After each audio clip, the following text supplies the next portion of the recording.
Y bueno, y toda esta etapa tan linda que gracias a Dios tuve, y además con una familia muy amorosa y muy buena, cambió. Y en ese momento, las políticas del presidente Arias en su primera administración permitió que se importara arroz de Estados Unidos que eran excedentes porque estaban subsidiados de esa nación.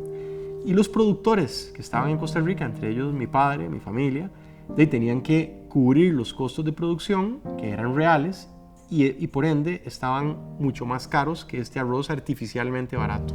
Entonces imagínate, pasaron 2 años que la situación fue muy socada financieramente porque no hubo una buena cosecha, y encima con estos precios que estaban, digamos, siendo introducidos al país, a nuestros mercados, por esa producción subsidiada. Y me acuerdo que fue complicado. Mis papás tuvieron que enfrentar un cambio de situaciones y me tocó ir a estudiar, a hacer la secundaria en San José.